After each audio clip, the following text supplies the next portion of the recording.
Sometimes you never know what's going on behind your neighbour's door. Is it happily ever after or something more sinister?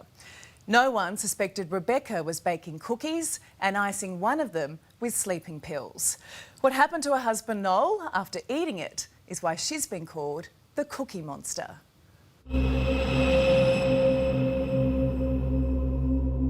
It's an outback horror story that tore a tiny town in half.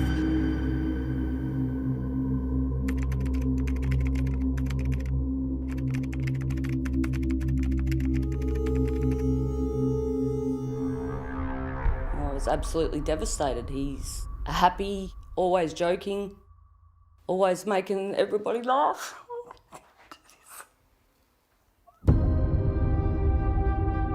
68-year-old Noel Payne was killed inside his own home. But was he a loving husband, or, as his wife claimed in court, a domestic terrorist? What they've said about him doesn't shock me. And the killer, Rebecca Payne. She never wanted to and never did murder Noel Payne. Battered wife desperate for an escape, or a calculated murderer. Beck wants us to believe Noel was a violent tyrant, and many close to the Payne family think so too. Well, you'd be lucky to find two people in town that liked him. He was a monster. Instead of being prosecuted, she should be, what can I say, promoted for what she did. Bruises on her arm and down her chest here, because I believe he used to punch her. From the outside, the Paynes appeared to be an average family. In the close-knit community of Walpiup in northwestern Victoria, Noel and Beck lived the country life. Noel loved to rebuild cars. Beck was a full-time mum. Beck experienced tragedy when in 2017 her estranged son was murdered on the New South Wales Central Coast. He's always in my heart and I've never ever forgotten him and I will always love him. But 3 years after this, it was Beck who became a killer, the wife of 14 years plotting to kill her husband, and she'd do it with a lethal lemon bicky. Barry was a good friend of the family. Yeah, he used to like cookies, because she was a good cook. Did she bake for him often? Always had biscuits and cakes.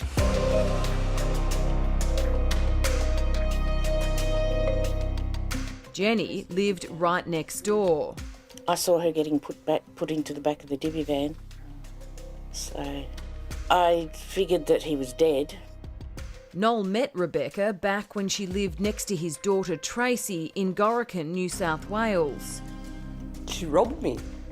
She robbed me of my father, not being able to say goodbye to him. She says Beck was bad news. She never wanted romance to blossom between the pair, but they hit it off, marrying quickly and setting up life together in country Victoria.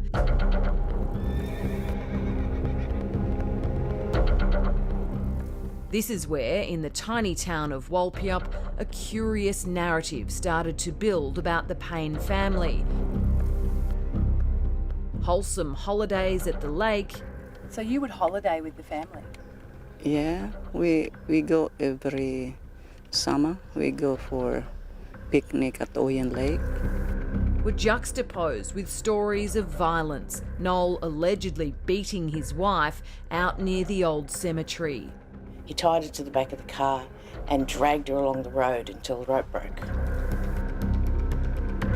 Jenny says she often saw Beck limping and witnessed bruises over her body. When the police said to me that he's dead, and I said, that's good. And he just looked at me and I said, well, he ruled with an iron fist. What they've said about him doesn't shock me. Right. What did you know? I just knew he was very controlling. Rhonda can't believe Beck is capable of murder, claiming her neighbour often doted over her. She seemed to be very caring. I've had a lot of surgeries over the last few years and she'd always come up to me in the bakery if I was there and put her arm around me and say, how you going, darl? But that's not the picture of Beck that was painted in court. Prosecutors told the jury Beck wanted out of her marriage. She was upset about another woman Noel had living with them in their home, and she'd also had enough of being beaten by the man she said forced her to get his name tattooed on her body 18 times so no one else could love her. The court heard for months Beck dreamt of drugging her husband. I expected him just to feel sleepy and go to bed. That's what she told the jury when she testified, referring to the night she finally enacted her plan. On September 1st, 2020, Beck baked a big batch of lemon biscuits before hiding in the family pantry and crushing up temazepam pills with a mortar and pestle. She laced the icing of one bicky with the deadly powder and set it aside, especially for Noel. That night, she served her husband a cup of Milo and the bicky he never woke up from.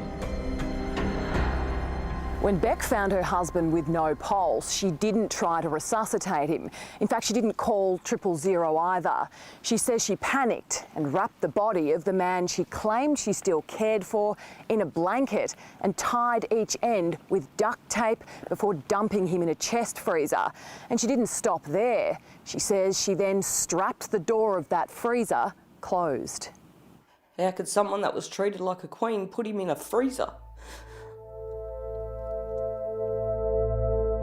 Medical examination of Noel's body couldn't determine whether he died by drug overdose or suffocation. The callous end to her father's life haunts Tracy. She says her dad never laid a hand on anyone. I still have nightmares of how he was in the freezer.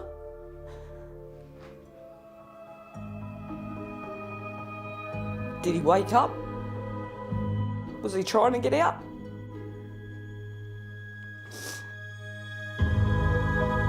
Panicking that she'd be caught, a few days later, Beck dragged the freezer to a neighbour's backyard.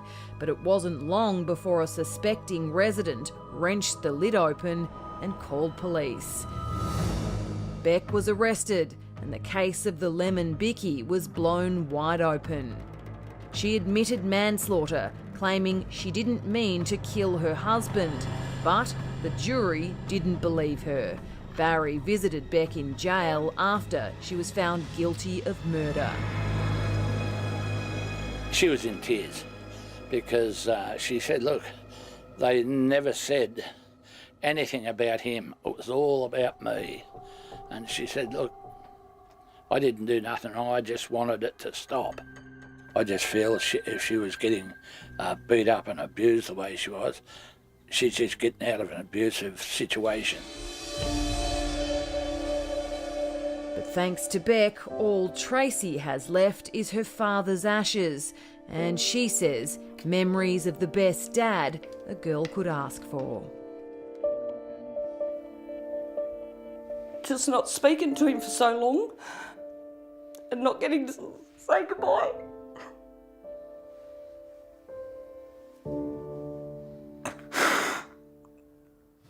And depending on the judge, Rebecca could spend 25 years behind bars.